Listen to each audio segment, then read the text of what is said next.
Hey, how's it going? I'm good, thank you. Um, is there anything you want to tell me about yourself, like what you're looking to learn and that sort of thing?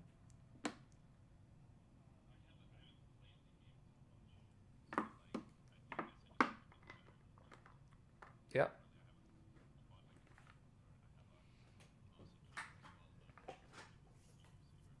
Uh-huh. Yeah. Yeah, I'd say it depends. So like it partly depends on which one you have more experience with. Um, so like let's say you have 10,000 hours on mouse and keyboard and 100 on controller, then go mouse and keyboard. But you know what I mean? Like which one you have more experience with. Um, yeah. So uh they're very equal overall. They're very equal inputs. If you're good with mouse and keyboard, they're equal. But the thing is to be good at mouse and keyboard, like to be able to beat controllers, you have to be like a top mouse and keyboard talent. And so controller is considered to be quite a bit easier in this game. But that doesn't mean mouse and keyboard's bad. So which one do you have more experience with? Yeah, yeah. Then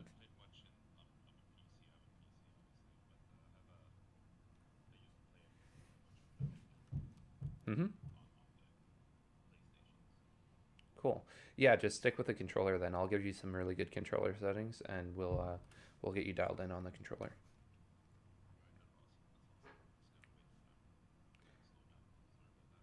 No worries. Um I'm screen recording this. Is that okay with you? I'm going to screen record it and send it to you after. Is that okay? Cool, cool. Yeah, so you got everything. Of course, you can record it yourself as well if you'd like to do that. But I'm going to record it all and send it to you. Yeah, you're welcome. So anyway, let me hmm. Yeah, you can't really do settings right now. So we've got a couple things we can talk about. Um, so you're super. You said you're super like new. You're new to the game. Yeah, cool. We will. We'll go over the basics.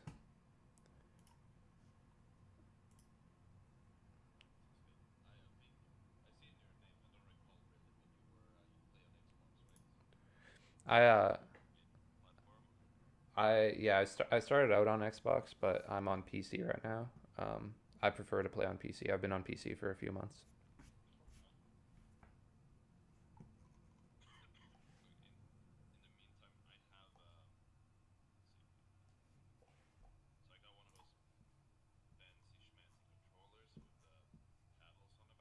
Mm-hmm. Yeah, you got an Xbox Elite controller. Yeah. Okay, cool. So let's. So you want help with setting it up? Yeah. So let's first of all identify. Do you have all the paddles on? Perfect. So identify which of the paddles are most comfortable for you on each side, please. So I'm assuming it's going to be the top ones, but it may not be. Yeah. Okay. So what you're going to want to do is you want to. So are you in the place where you can like reassign the buttons?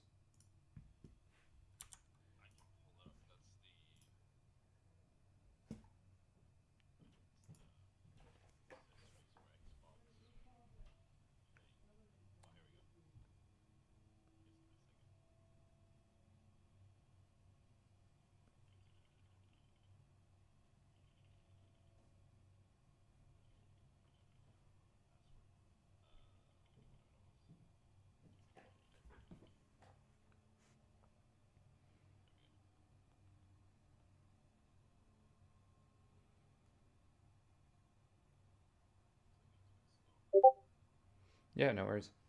I actually don't have an Elite controller.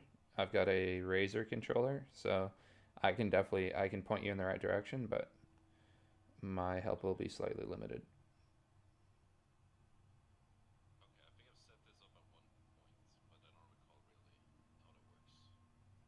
Okay. Uh, so let's start off with you should see the thing to assign the paddles to certain places. You, yeah. So click on that. So your left paddle, the more comfortable one. I'd also probably recommend starting out with only two paddles. It's up to you, but are you comfortable with four yet, or is maybe four is too much? Yeah. So let's just start off with two. So you can take off the two that are less comfortable on both sides. Yeah, you can physically take them off. Yeah, yeah, it's magnetic.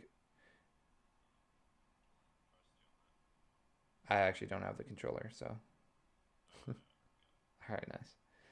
Um, yeah, and then there should be somewhere in the case that you can put those in. I'd recommend using them later on. Like once you get used to two, I'd recommend doing four. But for now, we'll just do two. So, do you see the thing where it allows you to assign your buttons? Yeah. So put perfect. So put B on the left side, please. B on the left side.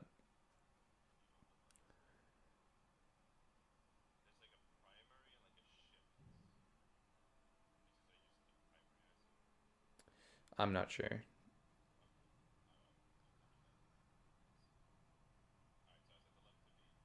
Yeah. And then the right to A. So that's going to give you crouch on the left side and jump on the right side.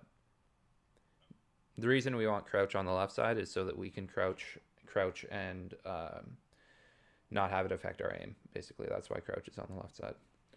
Um, and then yeah, that's it. And then if you is there any settings for your sticks?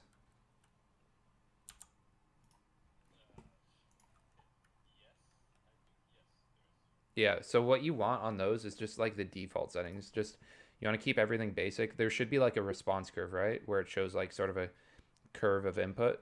Yeah. So you want that to be perfectly linear, so it's like perfectly straight.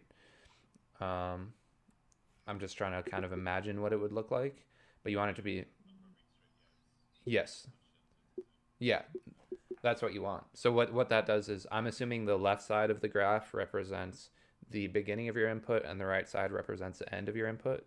You want it to be perfectly straight. Some people don't use a straight line, and it's an inconsistent increase of acceleration. You want to keep that line straight.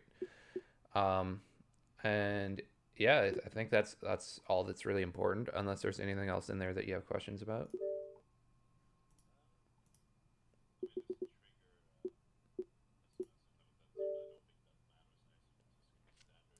The trigger dead zones. Yeah, you can make the trigger dead zone shorter if you want.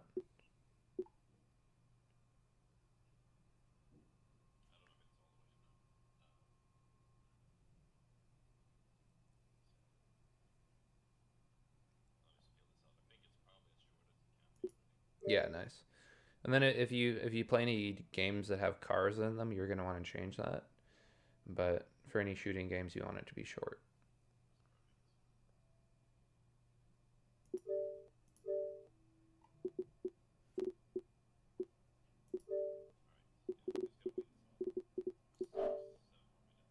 Cool, cool. Um, it's 90 minutes total in 90 minutes. Yeah,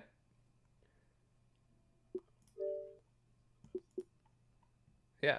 No worries. I've got some stuff that we can work on while we're waiting. So I'm going to share my screen to you on Discord. So you should just be able to go on Discord and see that. Perfect. Perfect. All right. So this is going to be some angle work. We're going to talk about team fighting here. Um, so LOS, that means line of sight. LOS means line of sight. So, I'll explain what we're looking at. So there's two teams here. There's a top team, Wraith, Bloodhound Horizon, and a bottom team, Horizon, Bloodhound Wraith. Um, and they are fighting. And so the first thing I want to talk about is when we're each of these teams, what we want to be looking for as we're walking up to this fight is we want to be looking for dominant angles. So here, dominant angle right here. So LOS is the first term. It just means line of sight. So all three of these players have line of sight blocked on each other. So anytime you hear someone say LOS, that just means line of sight. Next one's going to be a dominant angle. So while this Wraith is walking up to the fight, before she gets here, she needs to think about how she's going to play this area of the map. And what it's going to look like is she's going to swing right like this up to this dominant angle. And then you see, so now she has cover on this horizon, and the horizon does not have cover on her. So naturally, what the horizon's going to do, she's got two options now. She's either going to challenge the Wraith and lose because the Wraith has better cover, or she's going to play the left side of the box. When she plays the left side, now the Bloodhound and the Horizon have angles on this horizon. So the point of this is just showing you the value in taking wide angles. It's not always about opening up angles for yourself, but it also opens up angles for your teammates. Because if we just sit back here like this and shoot the whole time, like when we're all back here, no one's really advancing the fight, and this fight's going to take way longer than it should. So our goal is always to take nice dominant angles before the fight starts and try to finish fights as quickly as possible. Any questions on the dominant angle?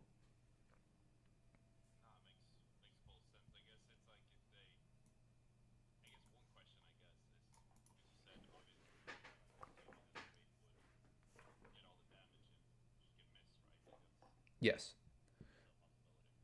it is possible to miss.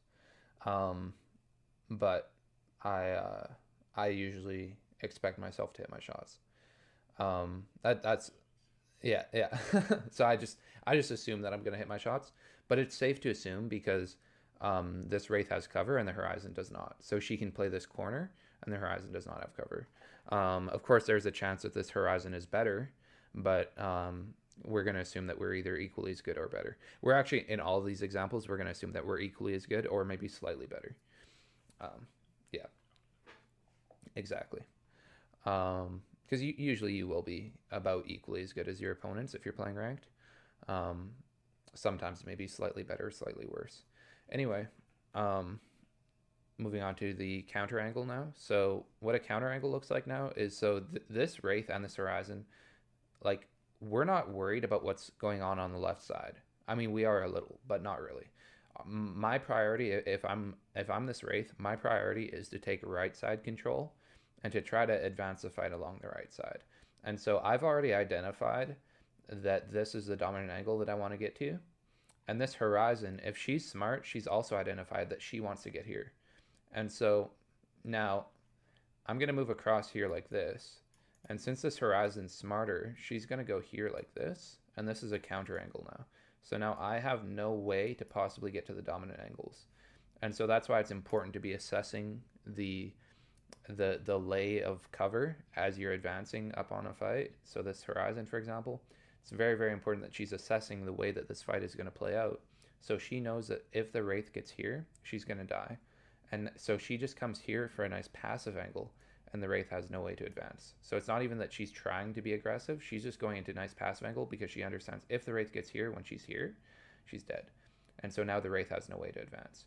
And so what this is going to look like, if this Wraith really wants to fight for that angle, she's going to probably challenge the Horizon around here. The Horizon's going to hit her for 100. That's a goal, at least, of the Horizon, assuming she has better cover. Because this Wraith is going to try to do something stupid fast. Like, she's going to try to make a move fast because this Horizon's teammates could potentially shoot her in the back. And so this Horizon has a massive, massive advantage if she just chills out up here for just a second. And so the Wraith is going to probably do something pretty stupid pretty fast. So that's going to give the Horizon an advantage because the Wraith is probably going to be running in a straight line trying to deal with this Horizon. And so assuming they're equally skilled, since the Horizon just has to chill out back here, she's probably going to outdamage the Wraith. And then the Wraith is going to phase. She's going to phase back to here like this. And now the Horizon's going to move up to here. See, so it's like a game of chess, right? It's not that the Horizon has to kill her off that 100 damage. It's that now she has moved into a dominant angle, and now the fight is in her control, and now the Wraith has collapsed. Okay, she's collapsed back into her team, and now see the Horizon has the exact same angle on the opposite side. So it's like sometimes if you're this Horizon originally off rip, you just have to recognize that you just have to get here so the Wraith can't play here, and then you're going to work your way up into that dominant angle. Does that make sense? Yeah. So it's super. The main takeaway from this is you got to identify angles before the fight starts, and you got to understand what you're fighting for. Next one is collapse. So collapse is like what happened here when this Wraith collapses into here, into the cover when the Horizon's here. This is a collapse because now she doesn't really have anywhere comfortable to play. It's not very comfortable to be here. And so she might collapse into the Bloodhound, and now this team's just going to advance from here. Like maybe advance up to here like this. The Horizon's going to go here. And maybe the Bloodhound's going to move up to like here or something, and then they're going to pressure. Because the thing is like a couple grenades and like maybe a Horizon alt, if this Horizon alts this. A couple grenades though, this team's just dead. You never. So this is a massive, massive rule. Is anytime there's a piece of cover that's this small, like a super small piece of cover, you never want to have two people on it because that's a collapse. Because it's very easy to angle you guys out, and it's very easy to nade you guys out. So like a couple grenades, and you're in a really bad spot. So yeah, that's what a collapse is. We want to do everything we can to avoid a collapse. Next thing is going to be an overextension. This one's very obvious. It's just when the Bloodhound attacks middle like this. Even if this Bloodhound hits this Bloodhound for 150, it's not worth it because he has no way to advance middle. You never ever want to attack the middle guy. So first of all, he's just going to die because he doesn't really have cover from his sides. But you never ever want to attack the middle. So that one's pretty obvious. But avoid attacking middle. Always attack nice wide angles. Next one's an overload. So an overload looks like this. That's when we overload one side like this. This is a very professional level play. You'll only ever see this at a professional level. So like, you'll see it at an amateur level as well, but you won't see it being executed to perfection. That's the issue. So most of the time when like ranked players try executing this, it's not executed very well. So it's basically where we just overload one side, and so like this Wraith is going to go in, probably do 100, take 100. So what I mean by do 100, take 100 is she does 100 damage, she takes 100 damage, and then she backs up and heals. The purpose behind that is so that her teammates can advance up on this and get that kill. She's going in first knowing she's going to take damage, but she knows that this guy's kind of alone, and so they're just going to try to kill that guy, and then the Wraith is going to heal, and then they're going to reset. That's what an overload is. It's when we focus all our attention on one side. The reason this is so hard to execute is because if this Wraith is smart, she's going to angle this out. And so if this Horizon, if she manages to back up to here, okay, with this Wraith angling this out like this, now we have collapsed ourselves in. The right team has collapsed themselves. And so now like a Horizon alt and a couple grenades and these guys are dead. So you need to, if you ever go for a overload on one side, you need to make sure that you get this kill on this Horizon. You need to make sure that you do that. So it's very, very important. So it requires a lot of trust between all these teammates. They need to trust each other. Now, quickly, I'll show you what a two-man overload is. A two-man overload is better, in my opinion. That's where this Horizon stays back and maintains control of the left side. So this Horizon just trusts that his teammates are going to 2v3 this, get that kill, and then he's going to manage the other two people, kind of just manage the left side so that we don't collapse in, so that we don't all three collapse. Does that all make sense? Yeah, cool. Um,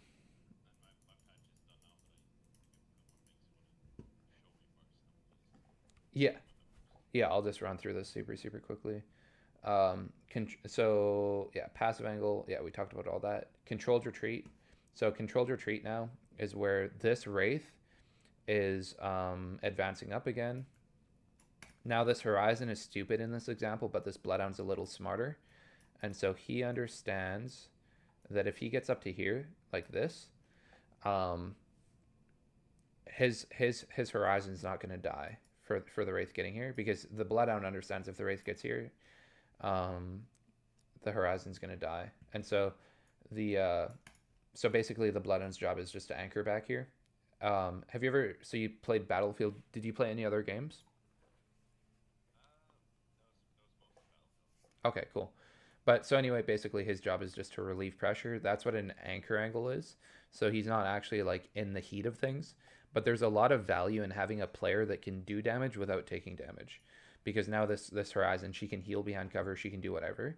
And so sometimes you want to recognize that your teammate's in a bad position. So what most people would do, if you're this Bloodhound originally when he's down here, what most people would do is just come to the Horizon, right? Just come play right beside the Horizon.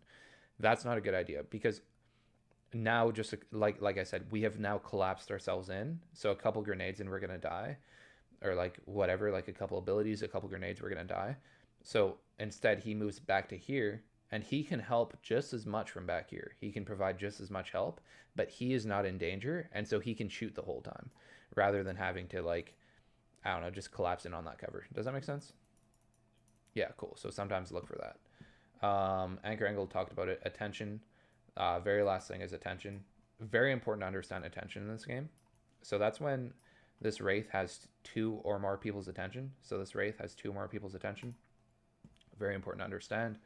Um, she needs to understand that she has two people's attention, but more importantly, her teammates need to understand that she has two people's attention, and they need to go kill. These two need to go kill this Wraith before their Wraith dies. They need to go fight 2-on-1 up here before their Wraith dies. Super, super important.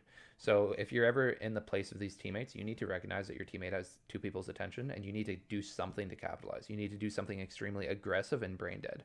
So what that's going to look like is just this Horizon running straight at this Wraith, probably doing 100 damage, taking 100 damage, and then healing. And then this Bloodhound's going to clean up the kill for her. And then we're going to fight 3-on-2 over there. So it's super, super important that you understand attention.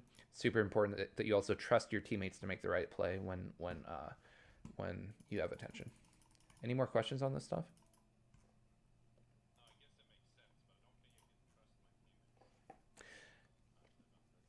Yeah, that's the tough thing, right? Um, and like I would say at the end of the day, what you want to do is you want to trust your teammates. You want to be the guy that assumes his teammates is gonna play correctly, are going to play correctly. At the same time, at the same time, not trusting them to the point where they get you killed. But of course, you can always like back up off that angle. Um, but at the end of the day, if you don't trust your teammates, then you don't really have much. I think it's important to trust your teammates so that eventually, when you do find teammates that you can trust, then you guys all three play the game the right way, and you guys are going to click immediately. Um, because the problem is, I see a lot is like people playing the game in a way where they don't really trust their teammates and maybe not making the right play. So I'll give you like a quick basketball reference. Um, this will make sense whether you watch basketball or not. But what's your name in the game? Greg. Is there any spaces? Cool. So I'll give you a quick basketball reference. So in basketball, like trusting your teammates is huge. Um, so like you know how like in basketball some people can shoot and some people can't. Like that would make sense, right? Like some people can and some people can't shoot. Yeah. So um the thing is in basketball it's still important to pass the ball to your teammates even if they can't shoot it, because if you don't pass the ball to your teammates then you're going to have two or three people on you defending you and you're never going to score. So you have to at least hope that your teammates can shoot so that you don't have multiple people guarding you if you're the best player on your team. Does that make sense? So it's the same thing in Apex, right? Obviously, I learned that in basketball, but it's the same thing in Apex. I always play so if you don't pass, that's playing the game the wrong way. But if you do pass, that's playing the game the right way. And if you lose, you lose. It is what it is. It's on your teammates if you lose at that point. And so it's the same thing for Apex. Is sometimes you just have to assume that your teammates are going to do the right thing. And then eventually you're going to get teammates that you click with that actually do the right thing. Because if you practice not playing the right way, then when you do get good teammates, then you're not going to like, you're still not going to win if you practice not playing the right way. So yeah, it's super important to play the right way. Let me turn my in-game volume off. There we go. So let me share my screen to you too. You want to talk? You want to talk settings? Cool. Let me know. Let me know like if you want to read these, or I could read them to you if you want. Okay, just hang up and then join back, and you'll see it.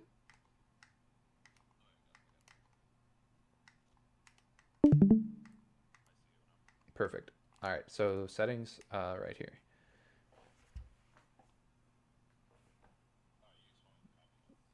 Yeah, I can read them to you if you want. And perfect. Yeah. Yeah, no crosshair damage feedback. I'll explain what that is. It's still, so I still have numbers when I shoot someone. I still have numbers. So it's like this. So you see, I still have the number, so I know that I'm hitting them. But you see how there's no X? It's just no X. I don't like the X because it gets in the way. So that's the reason why I do that. Yeah.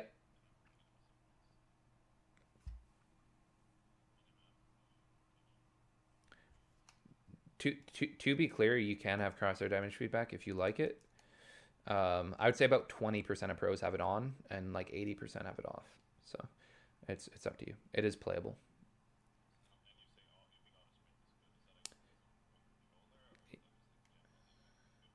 On controller, it's better. Yeah. There's no reason not to have it on controller.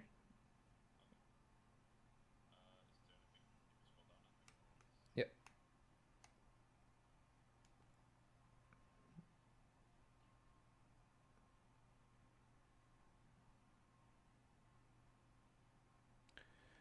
The one thing you may not want to do is anonymous mode. It's up to you though. Just now reticle. So click on customize for reticle, customize, and then click on this one. The reason this one's really good is because it's not too bright, but it's also very easy to see. So that's why it's very good.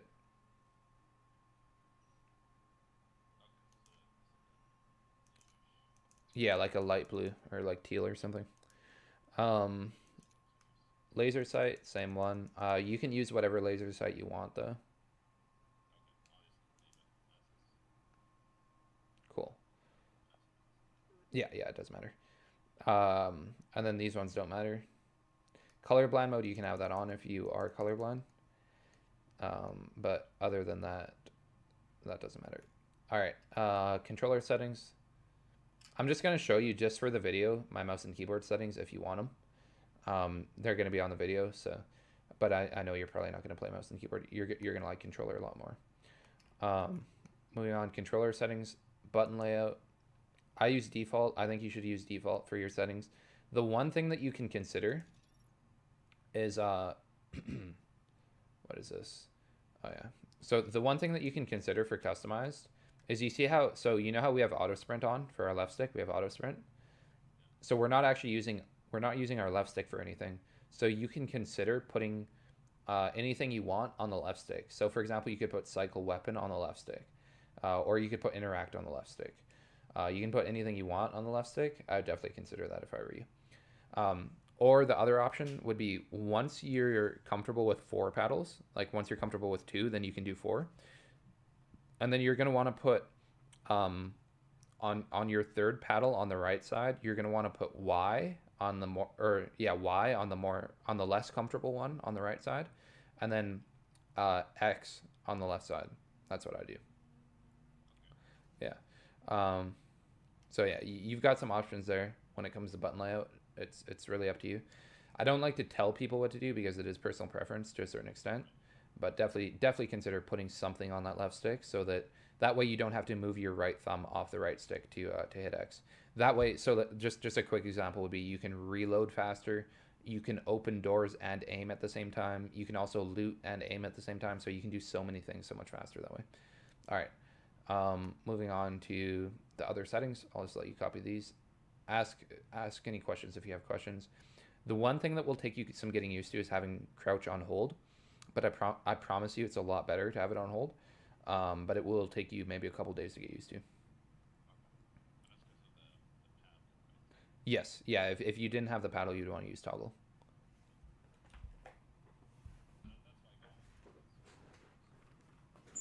Yeah, for sure, and we'll talk about that too in just a minute. Yeah, yeah. I'll talk about crouch spamming. I've got some philosophies and some thoughts on that. Yes, yeah, trigger dead zones are none.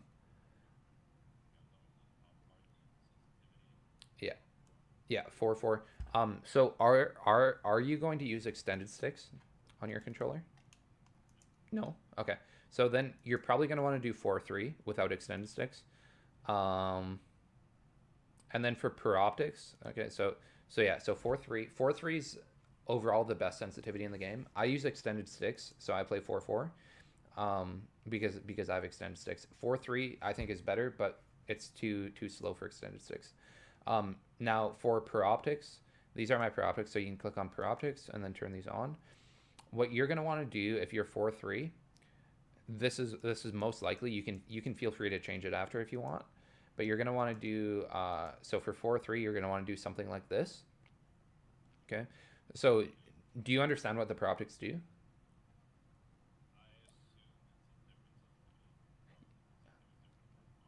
Yes, exactly.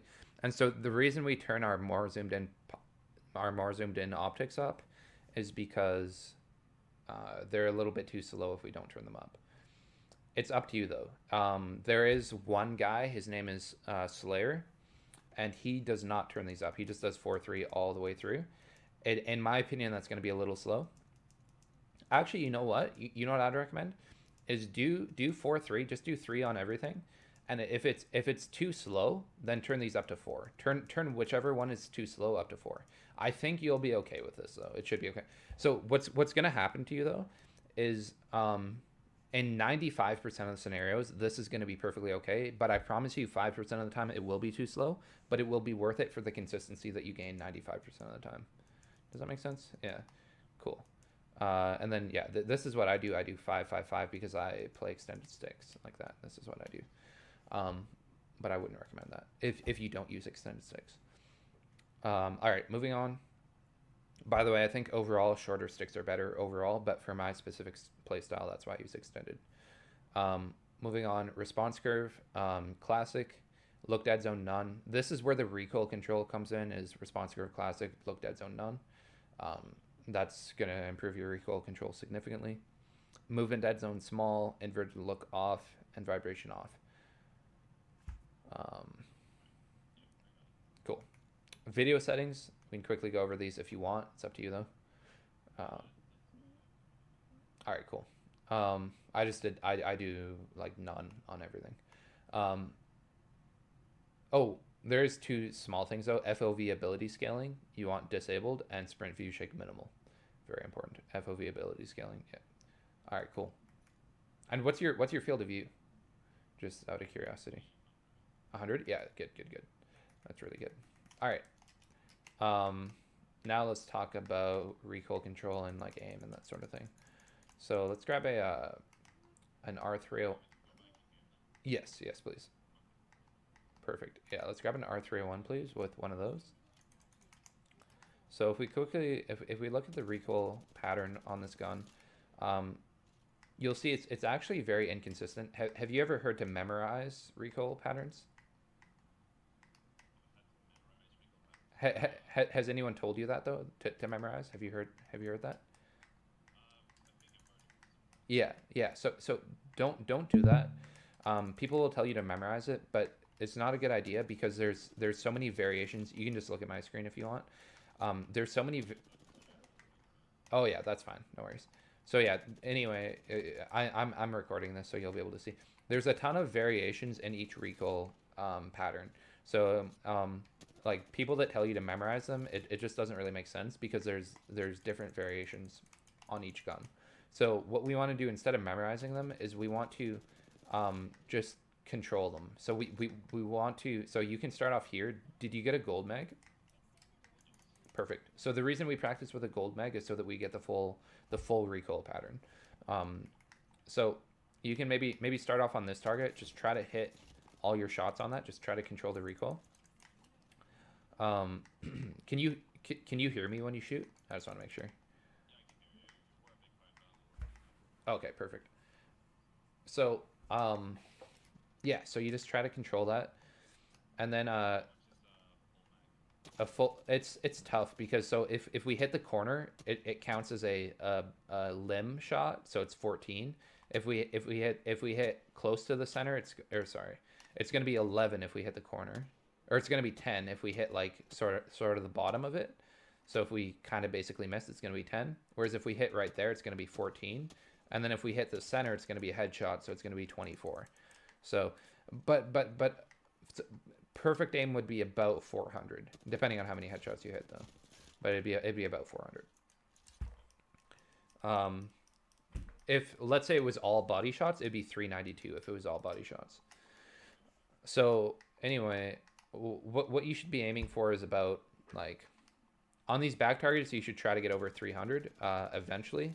You're not gonna be able to get that yet, but yeah, this is yeah. You just try right here for now. And just try to get like maybe somewhere above 300. That'd be a good start. Yeah, that's okay. So we don't want to practice with a barrel stabilizer so that once we get one in game, our aim is going to be perfect. So that's why. Yeah, exactly. So yeah. And then you can also practice with different sights as well. So maybe grab a second R301 and one of these, please, on your second one as well. And then grab one of these, and you'll see the recoil feels sort of different. So that's why it's important to practice with different sights. You'll see it just sort of feels a little bit different. Yeah, so definitely I recommend practicing with different sights too. But this is since you have experience on controller on other games, this is going to be an extremely beneficial drill to you because it's very Apex specific, like recoil control. I don't think Battlefield really has recoil control. Um, yeah, exactly. So this is very Apex specific. This is something that you're going to notice very immediate improvement to your actual consistency in game, your ability to kill people quickly. So yeah, definitely that's one of the main things that you want to be practicing. Moving on from that, but yeah, also just practice with different sights. Now let's grab an R9, please. So we have an R9 and an R301, both with gold mags. And then you can come over here whenever you're ready, please. And stand right here, please. Perfect. All right, so this is my R9 strafe speed when I aim down sights. It's like this. You'll see it's very, very fast when I aim down sights. Now this is my R301. It's much slower. See, way, way slower. Yeah. And now, but if we look at the hip fire, so if I'm not aiming down sights, you'll see they are the exact same. Every gun in the game is the exact same. So those rules apply to every submachine gun and every assault rifle in the game. So that means that like if I'm standing right here and we're fighting, I do not want to aim down sights because you see how I can't strafe. Like with my R301, I do not want to aim down sights. Whereas, so I want to make sure that I'm hip firing from here so that I can actually strafe. And so the way we practice hip fire is we go in front of the dummy like this. If you need to, you can look at my screen if you don't understand anything.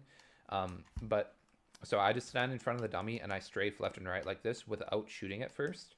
That's just at first for just learning. So you can just do that, just strafe in front of them, and I'll talk about a couple things. Yes, for the most part, yeah. Yeah, you just have to barely touch your right stick. Um, so yeah, so the goal is mostly aim with your left stick. That's the main goal. Just barely touch your right stick. And yes, yeah, exactly. And a little bit of stick drift is perfectly fine. It's not really an issue. Um, so because it's not really going to affect you when you're actually shooting, like when your thumb is actually on the stick, it doesn't matter too much. So anyway, a lot of pros have like a lot of drift in this game, so it's perfectly fine. Um, yeah, so your goal is to just work on that. The main thing that you want to work on too when it comes to that. Now, actually, let's do that. Do that against me now, please. So yeah, look at me. So now we're gonna do an actual moving target, and you can watch the recording back too to kind of see my perspective to see what I'm doing. So yeah, let's just keep doing this, and I'm gonna talk about a couple of things. So, um, you'll see, I'm not like I'm talking, so I'm not really thinking about it a ton. But you see how my strafe is very like sort of inconsistent and hard to predict. So I'm going to define a couple things. So this is what a long strafe looks like. Okay, that's a long strafe. Okay, this is a short strafe. Okay, so my rule is I never do more than 2 long strafes in a row because that's just sort of a waste of time. Like it doesn't really make sense. Um, and I never do more than 3 short strafes in a row. Okay, that's what I try to do. So, and I try to mix it up. So that's my main rule. No more than 3 shorts in a row and no more than 2 longs in a row. But both are extremely useful. You just have to like they have to be a little situational. And you'll with experience you'll get a feel for like if your opponent is over aiming to the left or the right. But the biggest rule that I want you to take away from this is over aim, just do this on purpose. Over aim to the left a little for me, please. So if you're over aiming left, never strafe left. You always have to use your strafe to help your aim. So never strafe in a way that makes you miss. Does that make sense? Yeah, cool. Most of the aim is in our left stick. We want to be left stick aimers if we can. We want that aim assist to do everything for us and just be left stick aimers. Very last tip is going to be, so you were talking about crouching. So crouch spamming in fights is extremely overrated because it doesn't really make us harder to shoot. So like if you quickly look at me, so here I'm gonna crouch spam. So look at me without the crouch spam and then look at me with the crouch spam. So this is no crouch spam, and now this is crouch spam. So there's 2 points here. First point is, or first question to ask yourself is your crouch making you slow down? And the answer is yes. Every time you crouch, it makes your strafe slow down slightly. And so the question is crouching worth slowing down? And the answer is no, it's not really worth it, because the reason it's not worth it is because like strafing fast is just so much more valuable. Does that make sense? Second thing is your crouch making you miss? You'll see if you watch me shoot, you'll see my crouch does not really make me miss because I've practiced for hours like hitting my shots. Because the thing is I originally thought it was more useful than it was, and so I used to practice shooting while I was crouching. And so it's sort of like part of the way I just play the game now. But if I were you, I wouldn't practice it a ton. I think it's very overrated.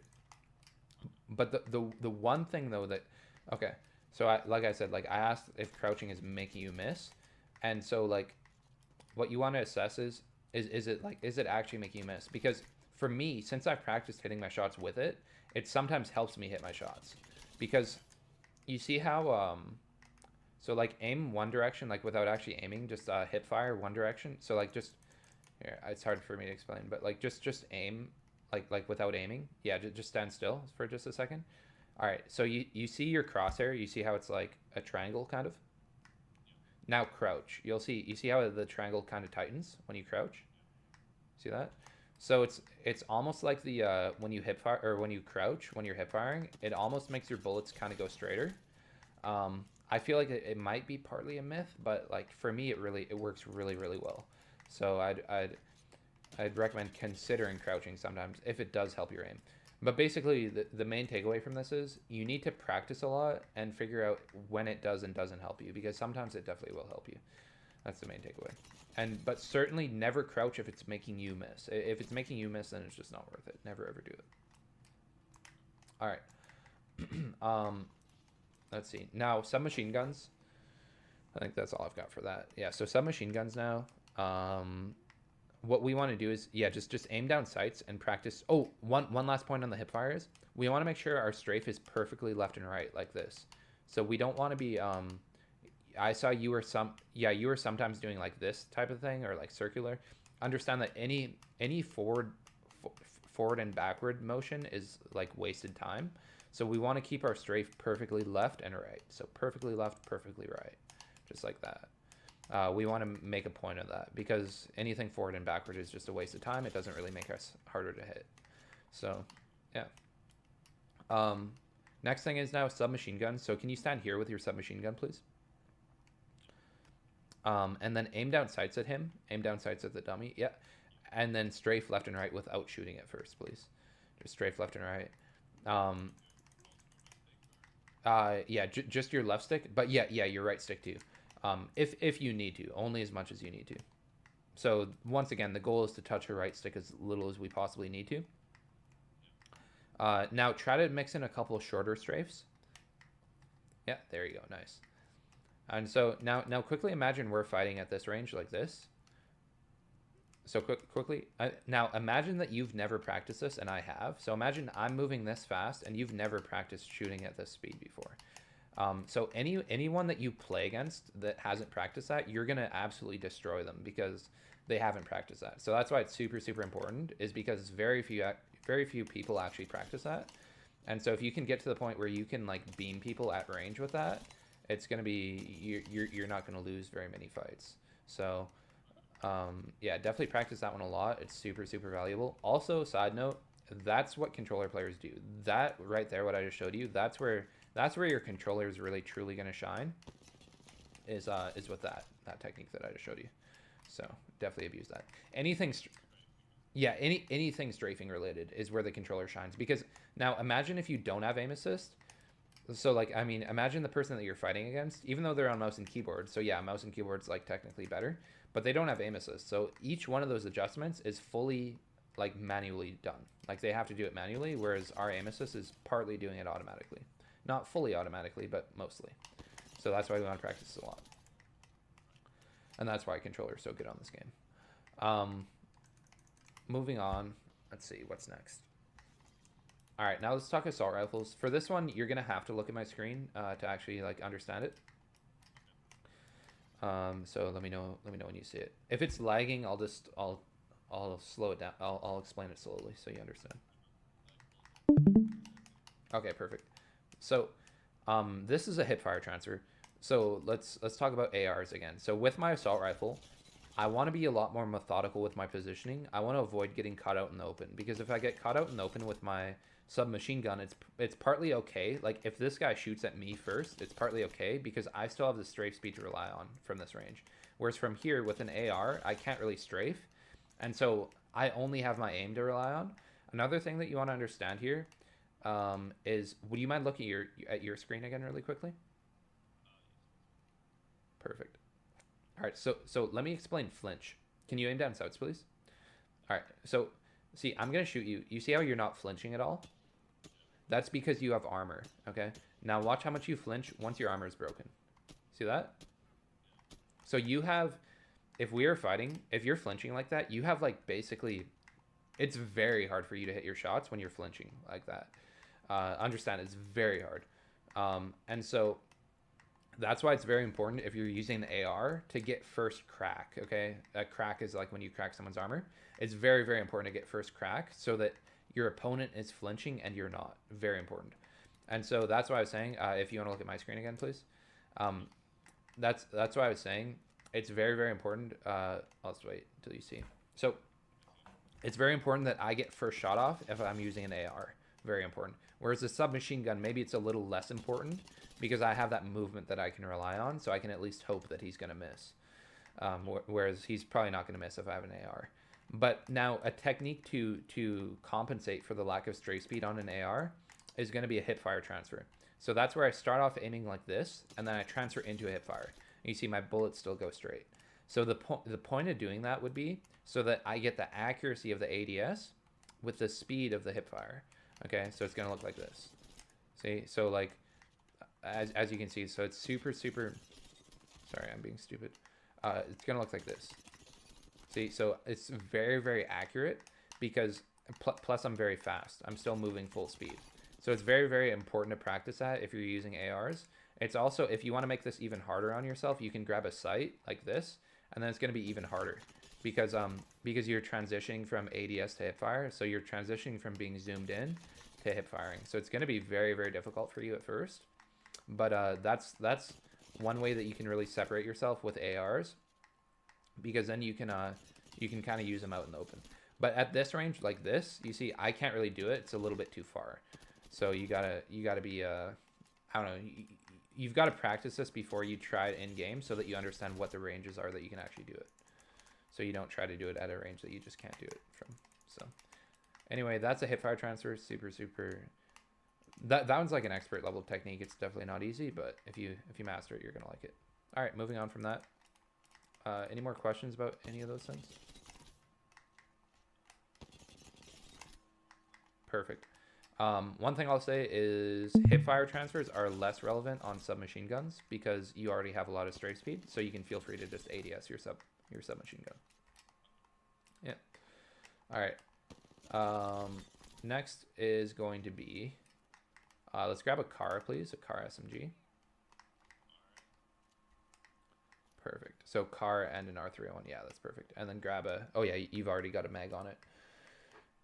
So the reason I practice with mags is so that I get the full recoil pattern.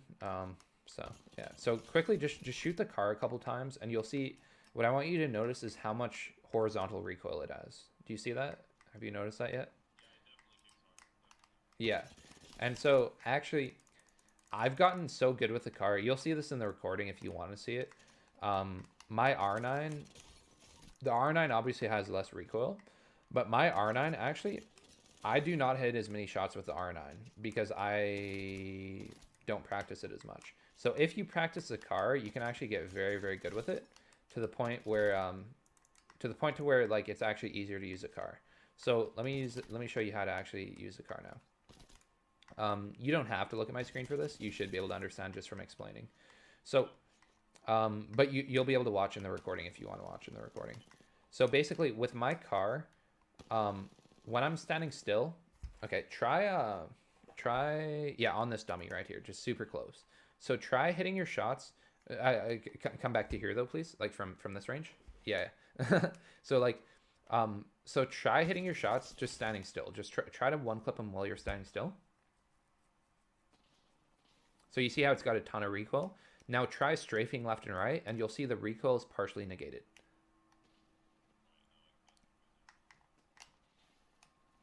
Yes. So, okay. You're probably still struggling to hit your shots while you're strafing left and right a little. Actually, it looked like you didn't struggle there. But basically, can you tell there's way less recoil when you strafe? Yes. So it's a technique called recoil smoothing. So what you want to do is you want to grab a car and just practice hitting your shots while you're strafing left and right. And it's called recoil smoothing. It's basically where you use your strafe to negate the recoil, the horizontal recoil at least. It doesn't. It's for every gun. But the thing is like for the flatline, for example, it works very well on the flatline, kind of. It's more of a mouse and keyboard technique though, because you can that happened to me too. It's more of a mouse and keyboard technique. You know how you can strafe left and right faster on mouse and keyboard because you can just hit left right left right. So like, oh yeah.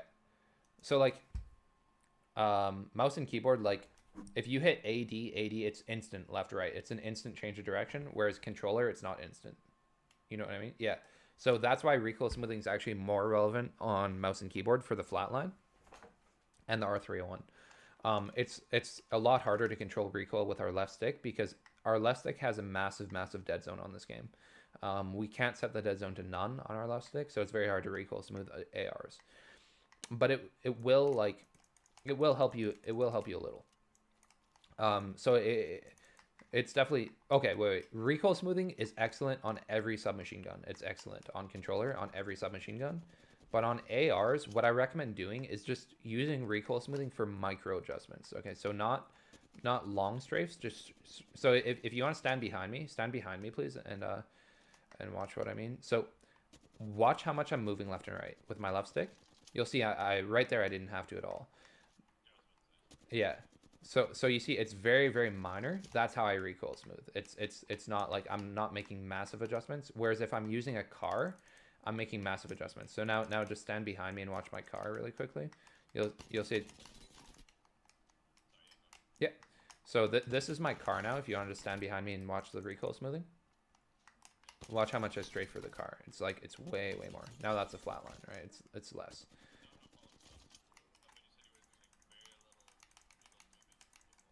Yeah.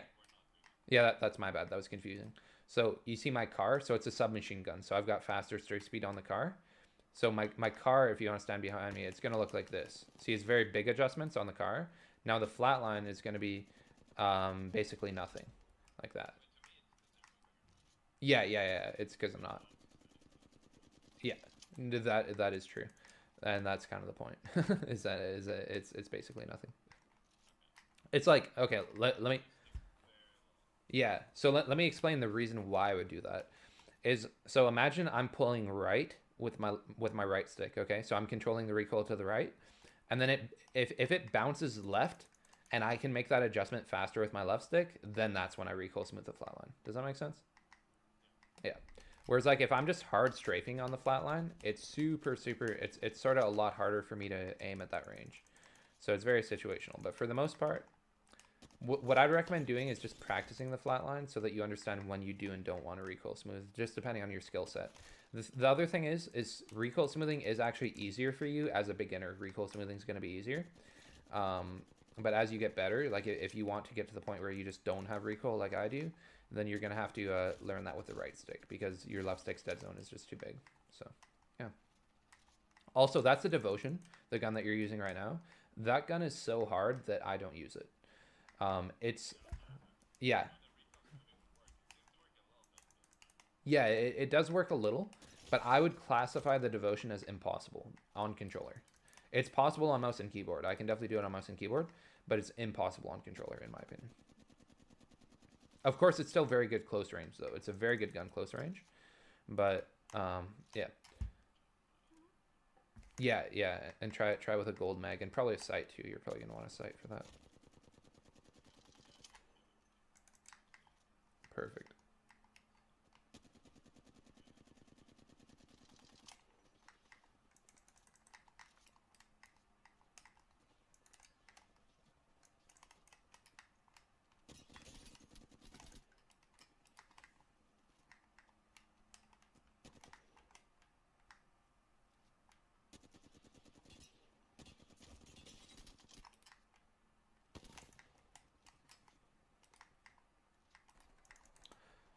All right, yeah. So that's a car. Any more car questions?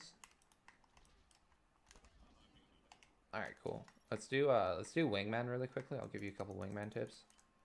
Yeah. Assuming you struggle with the wingman, because most people do. Wingman's wait, right there. So wingman's actually insanely strong on controller, because we get that pull when we strafe. So the first thing you want to understand about the wingman is you have 100% strafe speed on the wingman because it's a pistol. So every pistol we have full strafe speed if we ADS. So that's why it's so strong. Is because like you know how the car maybe certain ranges on the car it's going to be like impossible to control at certain ranges, because it's a submachine gun. Whereas the wingman, we can use the wingman at like pretty much any range, so long as we can see, like at any range that we can see from. Plus, it's full strafe speed. So quickly, like imagine, let me run away. So imagine you have an R301 and I have a wingman, and we're both out in the open like this, and I'm strafing left and right this fast.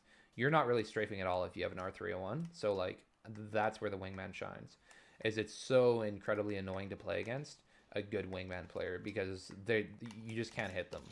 And so try to pay attention to that, by the way. Like sometimes like certain wingman players you just simply can't hit if you don't have a wingman yourself. It's so annoying to play against. So what's the point with the wingman? The point is first of all you want to abuse the strafe speed. If you're not abusing the strafe speed on the wingman, then you're not really getting value out of it. Second thing is going to be oh, also I could give you my wingman skin really quick if you want to see what the difference that a wingman skin can make. If you want to come right here, I'm gonna just pick that up. Did you miss it? I'll bring it back. Oh, you got it. Nice. So yeah, take the side off. You see how that's way better? Yeah, yeah. So yeah. Anyway, moving on from that. The point I'm trying to make with the wingman is just make sure that you're strafing with the wingman. I recommend mostly left stick aiming with the wingman. So like aim down sights with it, and just left stick aim it. And that's really all there is to it. So yeah. Do you understand what I? Okay, wait. Let me go a little more in detail on that. So, imagine the fire rate on the wingman is once every second. So it shoots once every second. So what I'm gonna do is I'm going to shoot a shot, strafe to the left for half a second, strafe to the right for half a second, and then I'm going to end up back in the exact same place that I was originally. That's what I mean by left stick aiming. Does that make sense? Yeah, cool. So, and then that way you barely have to touch your right stick. Your goal should be to exactly. So the wingman's kind of like a duelist weapon. It's very very good for 1v1ing. It's very hard to lose 1v1s with this gun. So, yeah. All right. Any more wingman questions? Cool. Cool, cool. All right, next, let's go over the Peacekeeper, please. Grab a quick Peacekeeper. So the Peacekeeper, I'll just grab a Peacekeeper with a purple bolt, please. So I want to quickly compare the Peacekeeper in time to kill to like a gun like the R301. I just want you to see. So grab, what guns do you have right now? Okay, can you grab a R301, please, with a gold mag? Yes, please, yeah.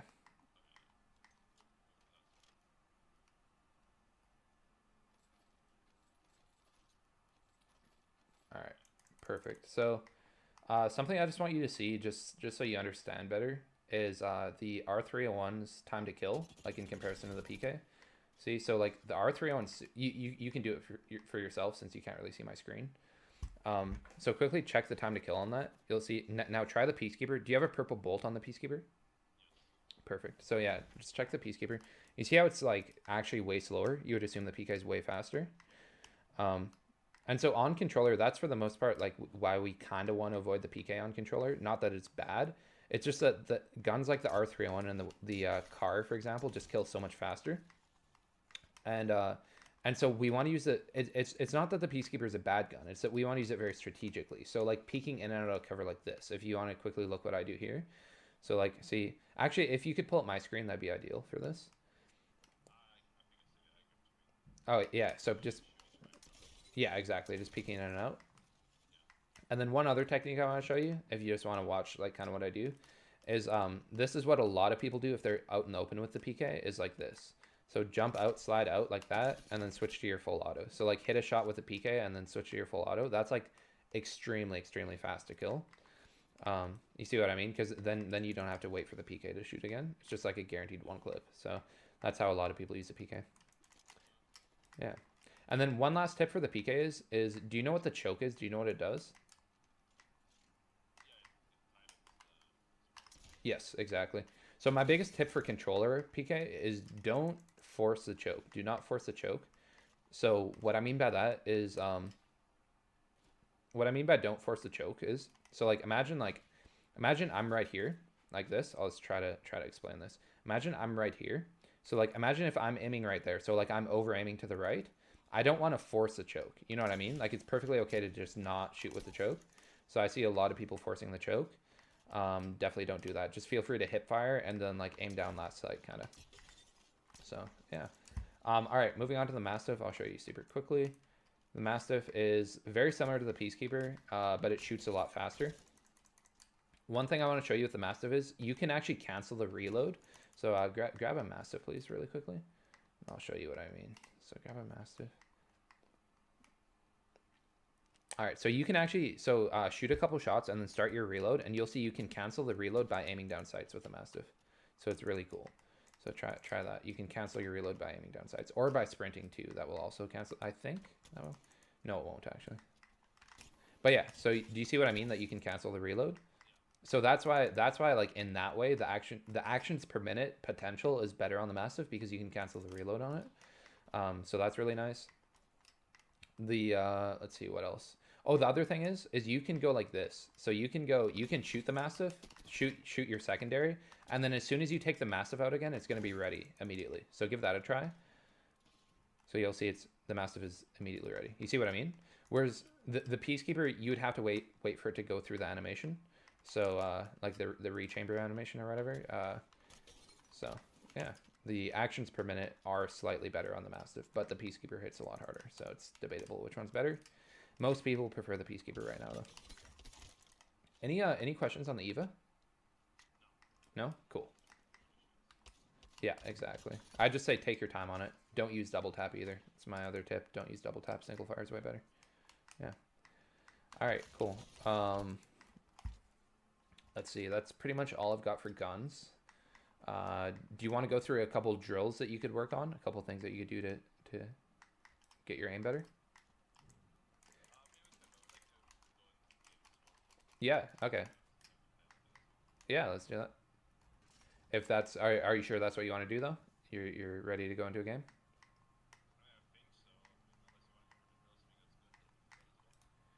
Uh okay, yeah. Yeah, I'll just go over one super quick drill that you can do.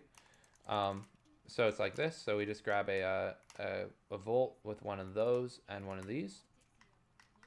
And then we just practice flicking from target to target.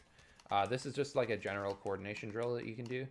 It doesn't really matter what order you go in. I would say it's pretty important to identify what side you're weaker on. So like for me, I'm weaker going right than I am going left. So yeah. But anyway, that's that. We can definitely hop into a game. What country are you from? Like what server do you play? Sweden? Okay. So what server do you usually play? Amsterdam? Cool. Yeah, I'll just switch it over to your server and then we can do that. So you said Amsterdam. I don't really see it. I could probably just join you and that would throw us in. But yeah, there is no Amsterdam server. Is it Belgium or what would that be for Sweden? Must be like Belgium or London. Frankfurt? Oh, okay, I see. Yeah, Frankfurt. Cool. Cool, cool. Yeah, I'll join up. I'm gonna be on like 150, maybe 170-ish ping, but hopefully it'll work.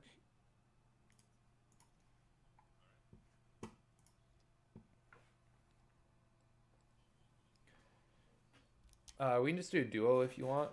It'll probably be a lot more controllable. So so we can like play more as a unit kind of.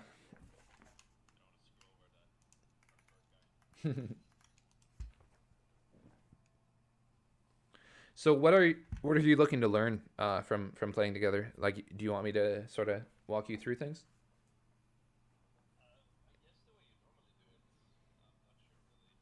Yeah, honestly, usually I don't start off with playing games. Like I just do everything, just go through all the range stuff first. Yeah, yeah. So yeah, yeah, for sure. Yeah, we can definitely do a game though if you want.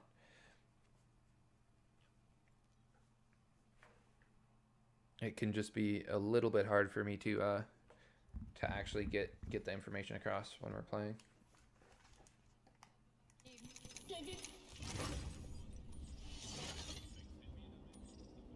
No, it's fine. I'll just can I get Jump Master, please? And then I'll sort of walk you through the process here. So my goal usually in pubs is to get consistent high kills. So not just like hot drop super hard and then like die. So for example, like land on this team and then rotate in. So like I really like to go for consistent high kills rather than like just losing my land hot dropping every game. But it is definitely personal preference. Different people prefer different things. We just land backside here, and then we'll get a bunch of loot. We just go backside. So we got a team on both sides. So it's always very, very important to identify where teams are around you, obviously. You can't solve the eternal mysteries of the universe without breaking a few eggs.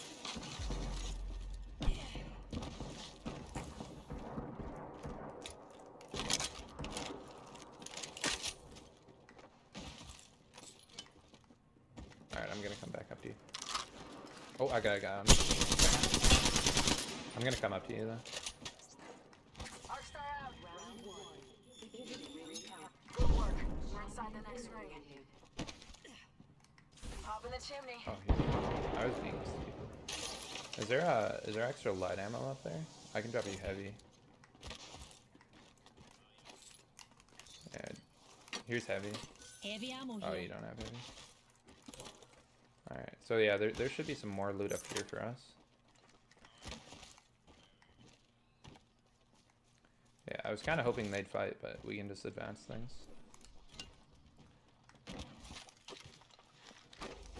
Alright, perfect. Alright, we can just advance up here. They should be here. Close right. We can slide down on this guy. He's alone.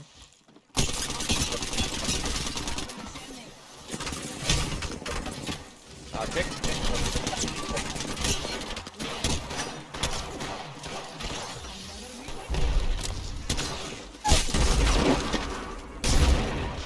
I arced him off. I arced the other guy off for you.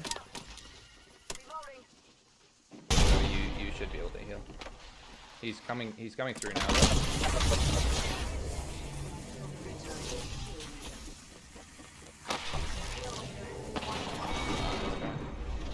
Yeah, that guy probably had a digi. He must have had a digi. He fried me in the back still.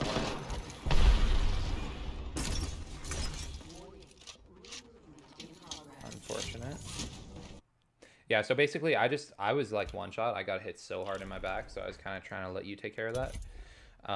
That first guy. Yeah, all good. So what I did though is I queued the door so the other guy couldn't come through, so we were just 2-on-1 on him rather than shooting. If I had just shot, we would have killed him, but I didn't want the other guy to push from behind. So, yeah. I feel like I could have played that better though too. Also, I'd say maybe your first smoke was a little unnecessary. But I don't know, it's tough to tell. If you can't keep up, you're Yeah, I understand. What you could consider doing is smoking left so his teammate can't shoot us in the back. Because I was already like shooting at that guy, but I definitely understand it. The other thing you want to consider as a Bangalore on controller on PC is understand that we don't have aim assist in smoke, so that's a massive factor. So smoke negates aim assist because I'm sure you know why, right? Because it wouldn't be fair to have aim assist through smoke.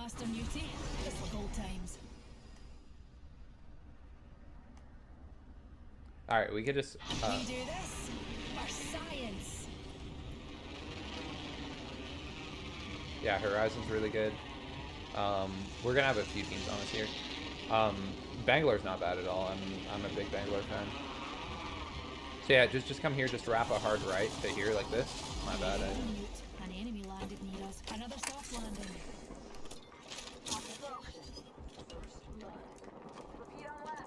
Oh, first blood. This guy didn't chow me. Yeah, that's my bad. I maybe should have explained that.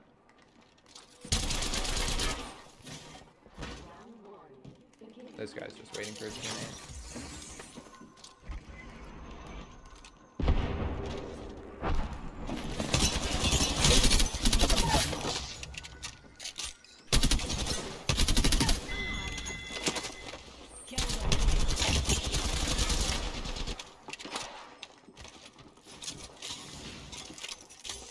Shields recharging.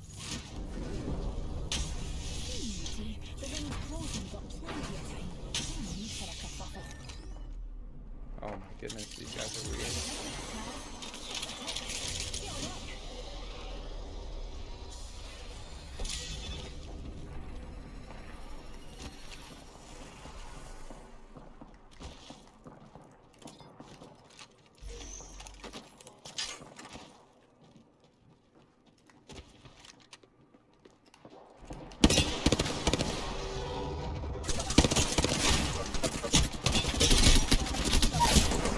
It's just so aggravating to play.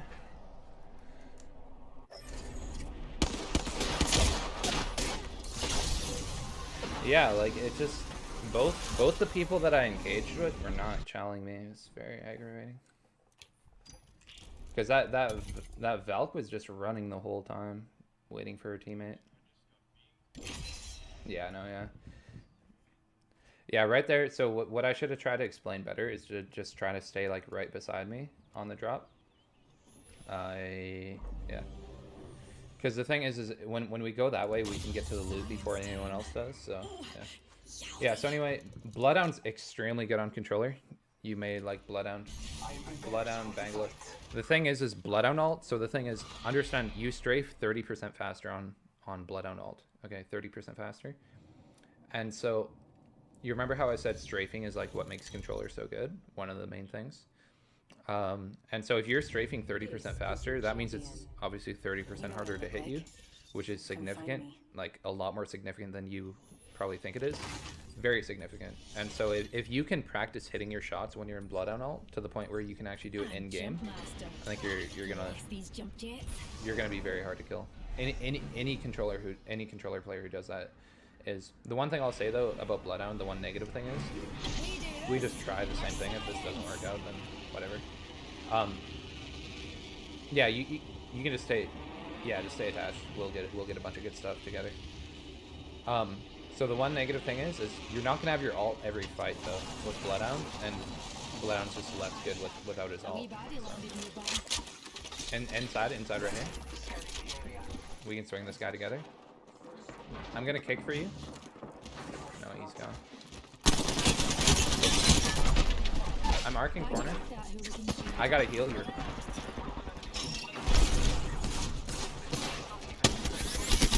I got you. Just back up. There's another team. Wow, he didn't shell that. Okay, that's fine.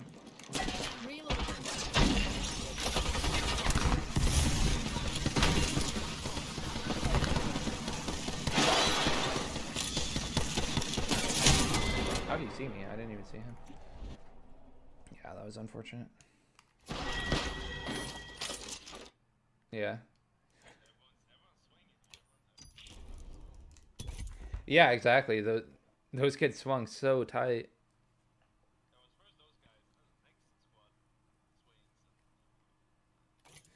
Yeah, I didn't expect there to be two like that. I'm just trying to do a session with a client, and I have to deal with these double swings. Oh yeah. I see. Cool. Yeah, double swingers. I just want to make sure we get everything that you're looking to get here. So is there any other information that you're looking to get? Like, was there anything that you're looking to learn that I didn't go over?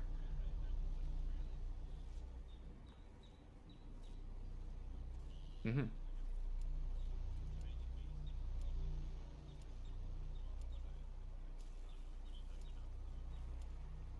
Yeah. Yeah, we can finish up this game and then talk about whatever else that you may want to talk about. Trust your senses, and victory will follow. When you're a master of black holes, relativity becomes, well, relative.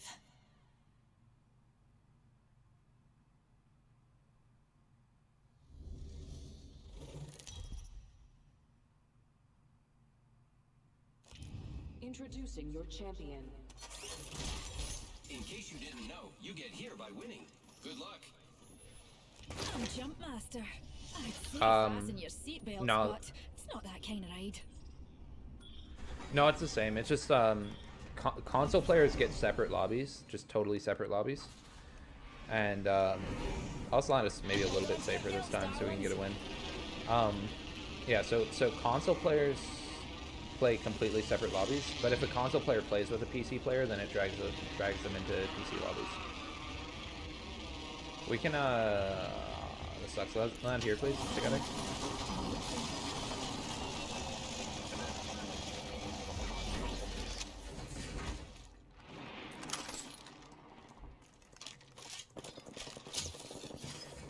They're fighting in that building next to us. You want to ape that? There's a Pathfinder. There's a Pathfinder on the roof. Take my Q, please, and we're gonna kill up top. Kill the up top guy. Okay, that's fine. He dropped. Or did he drop all the way? I just want to make sure. We can drop on this path. He's right here. He should be right here.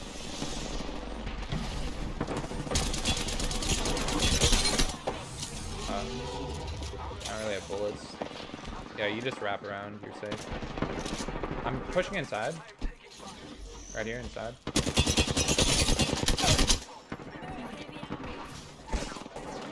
I'm getting just bullets. Yeah. Enemy removed. Behind you.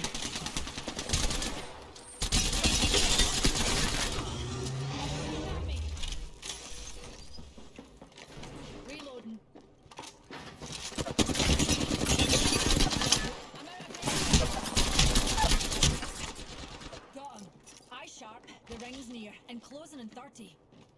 There's that picking up, pal.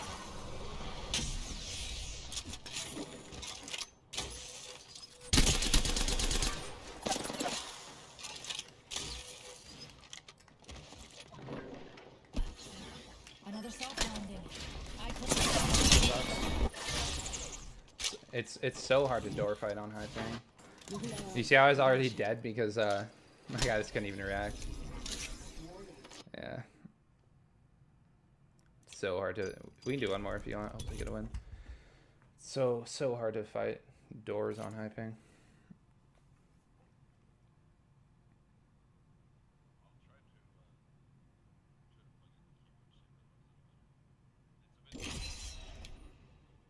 Oh yeah. No, I'm good so far.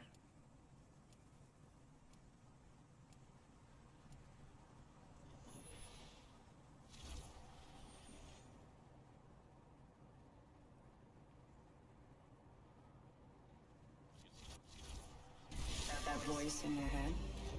Trust it. Repulsors, check. Stabilizers, check. Best buddy. Yeah, Wraith isn't bad. Check. Wraith takes a lot of experience though to know to like where to actually go when you phase. That's the issue that I see a lot of new Wraiths doing. So like I think what you're gonna find with Wraith is a lot of the time you're just prolonging your inevitable death. Jump master.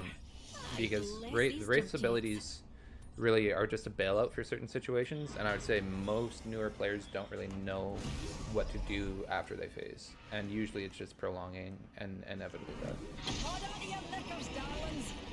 But maybe it'll go well. All right, I'm gonna loot this, and then we're gonna rotate in, and you get that and that. You get all that. Oh, never mind, darlings. I just decided to just land us here, slow it down, and then hopefully we get a win together. Yeah.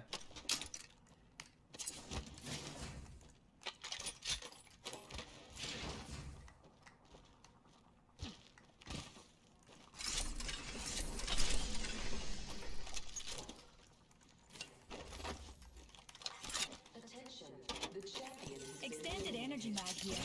Level 2. And so ends champion reign. Round 1. Beginning ring countdown. 30-30 repeater here. Extended sniper mag here. Level 2. Good. We're inside. Wingman here.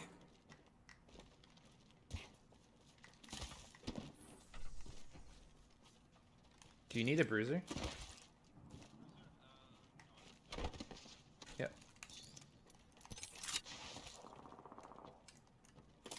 Laser sight here. Level 3.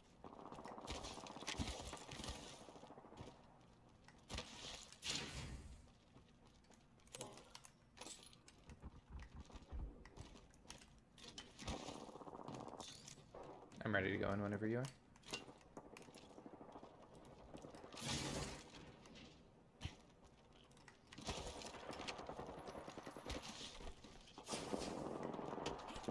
Oh yeah. Yeah. I really like it. It helps me a lot, but I understand if you don't. Here, we can queue up right behind you. I'm queuing us. Frag out. Taking us to new heights, matey. We can just play from the height. Oh yeah, right there. Broken enemy.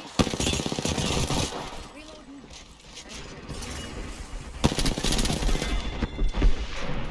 I'm gonna secure height with you. Hold on. Take them down. I'm in a bad spot. Yeah, just play your life for a second. Alright. Need to recharge my shield.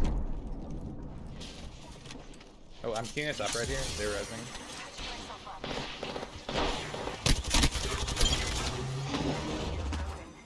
Opening fire. Right here.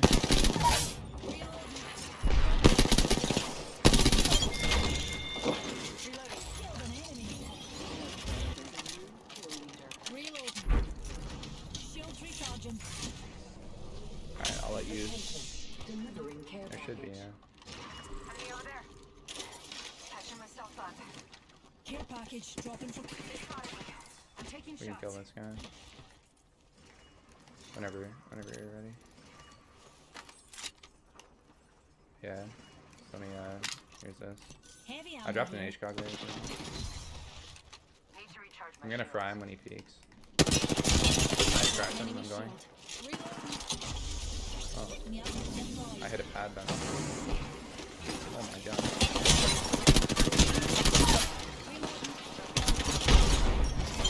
Squad's attacking. Oh, that's the last of that squad. I'm gonna heal, okay? Do you have a medkit for me or no? Contact with enemy. Enemy shield broken. Punching a tunnel.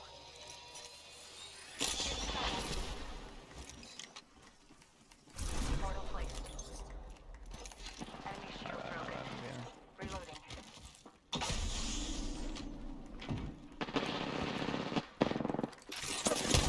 Shooting at me. Reloading.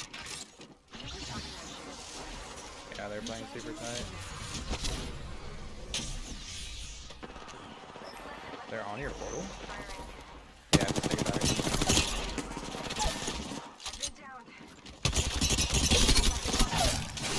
Oh my god. So many teams. There's another team.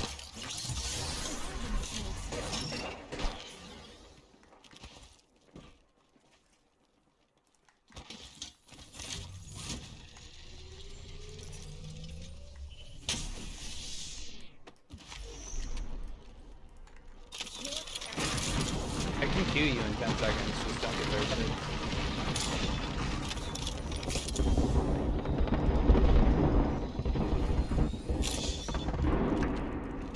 I think I'm just getting pushed again. Yeah, Target over there. I'm getting pushed by another team.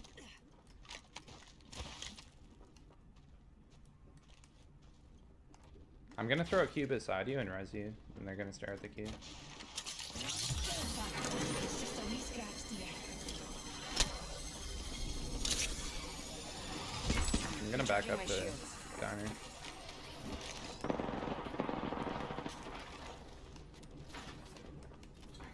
Patching myself up.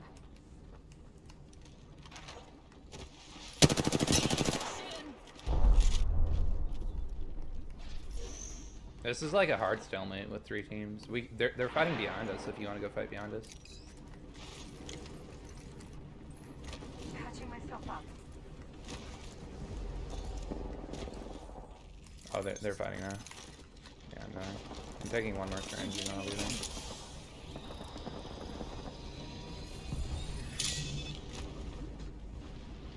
Hostile right here. They're ready. I'm taking shots. Enemy shield broken. Broken enemy shield. Enemy downed. Both squads down. We made the right choices. Reloading. Hostile right here.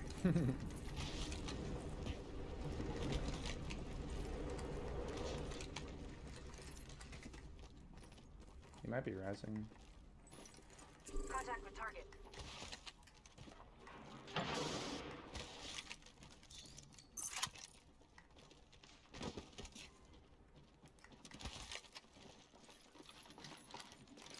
We just lose.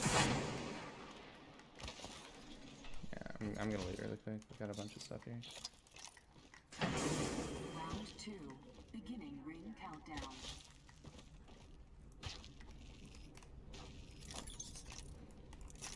Healing up.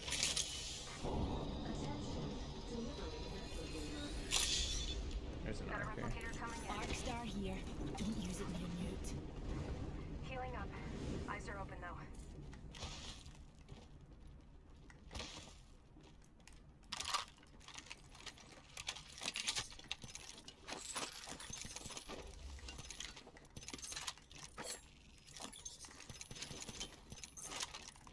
There's a team.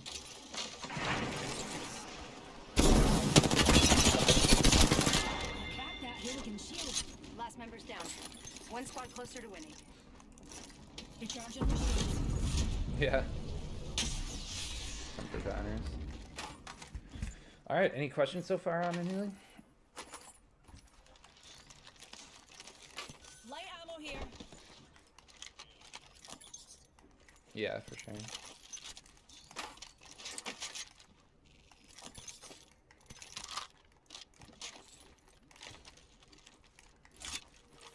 Alright. I don't know where everyone would be. There might be a team rotating in from Lava Siphon. Target spotted. Alright, let's go.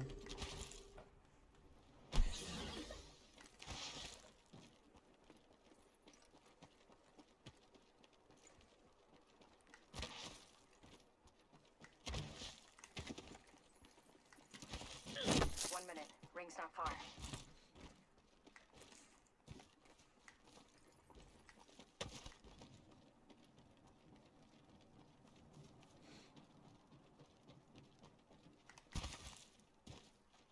Seconds, rings close.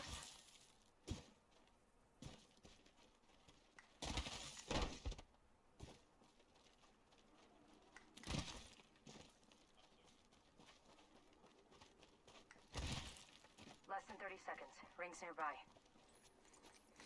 So Watson Gen up there. I don't know. We could leave.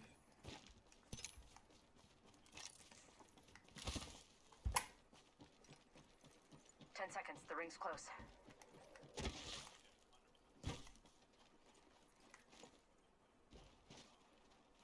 Yeah, I don't know.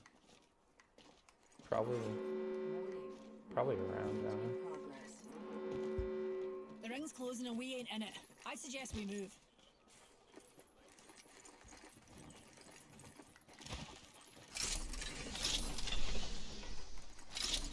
Yeah. Yeah, you can do it. Yeah, everything I showed you applies to mouse and keyboard. Hostile spotted. Gears. Eyes to the sky. You seem very comfortable on mouse and keyboard, so that's good.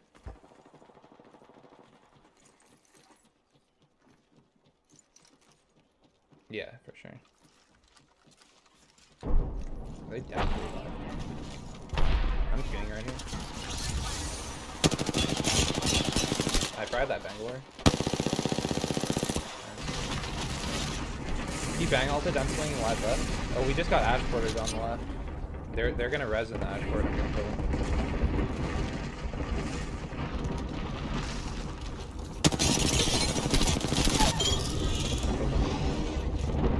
Yeah, that is. You can just phase out if you need.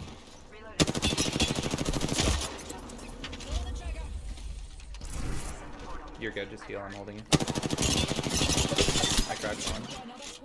Oh, it's two teams now.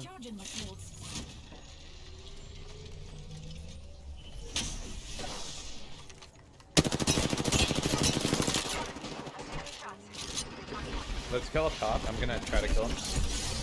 Oh, it's a deal. Valkyrie's dead. Valkyrie dead. On me, last one. Oh, this guy sucks so bad. Alright, good job. That was the last one. Nice work. I'm taking a medkit really quick. Eyes are up and down.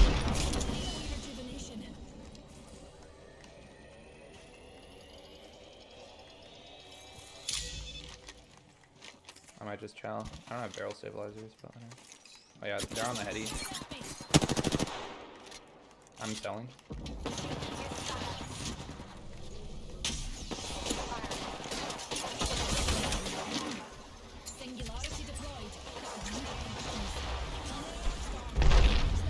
I stunned one with my arc. I'm in there. I cracked the bang.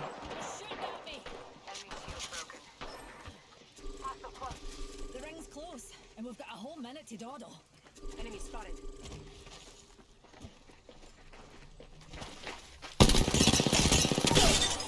At me. Broken enemy shield. Got him. Recharging my Contact with hostile. Yeah. Taking it from you. This guy's just smoking out. Let's go. That's a good one. Yeah, those kids were sweating hard.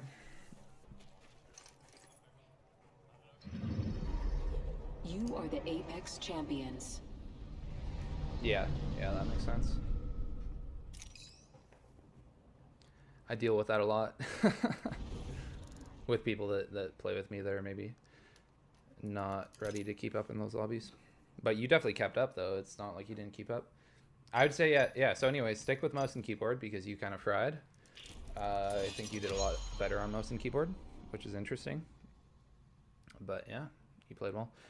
Quickly talking about mouse and keyboard. Let's talk about settings. Any mouse and keyboard specifics? Like I saw your tap strafing, right? So you don't really need any. Yeah, so you know how to do that.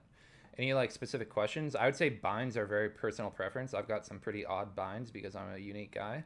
But any questions on like mouse and keyboard settings?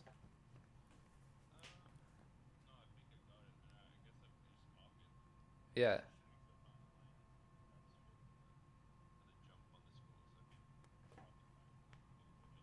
Yeah, I think honestly you're better at mouse and keyboard than I am. So, um, but yeah, any yeah, I think you're good to go. Like you were frying, but definitely like the drills that I showed you do work.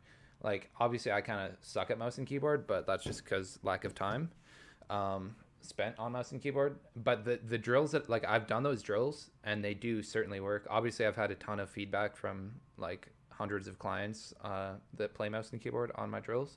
Plus, I found myself from personal experience that they work because I do the drills as well.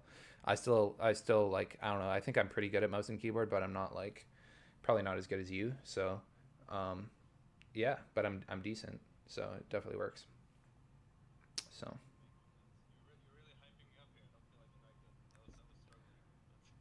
no. I'll, okay, I'll be honest, cause you're level 20. So I thought you might be Ottr because you sound kind of like this guy Ottr. Do you know who Ottr is? Yeah, yeah, you sound kind of like him. I thought you might be like doing a prank or something. All right, you were? Yeah, that's awesome. Yeah, I knew it was a while ago. I was pretty sure, but I also didn't want to call you out on it.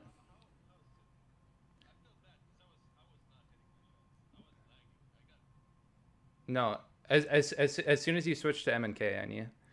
That's what I knew. I saw the tab strafing. I saw so okay, wait. This is how I knew for certain. I saw how little damage you were taking. So like in the zipline situations, like I saw how little damage you were taking, so I just knew.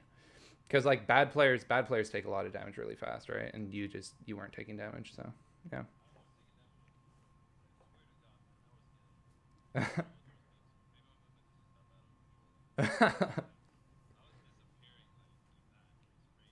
Yeah. Wow, wow. All right, cool. Well, I appreciate it. Are you making a video out of this?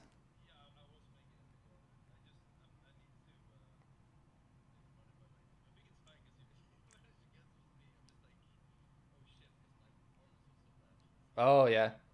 Yeah, I definitely get that.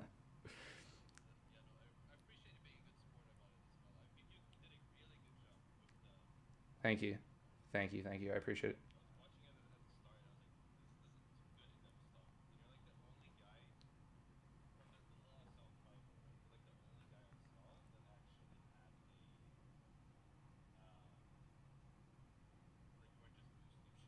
Oh yeah, for sure.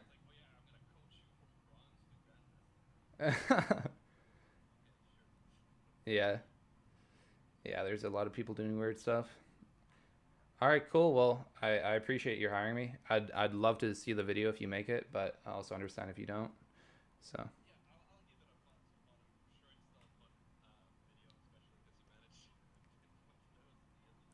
yeah, exactly.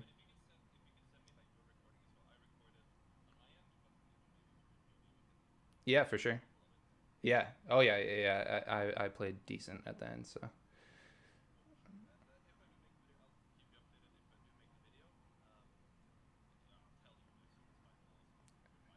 Yeah, absolutely. It's fine. I'd love it if you made a video. All right, cool. Well, yeah, thank you. Yeah, I had a fun time too. All right, take care.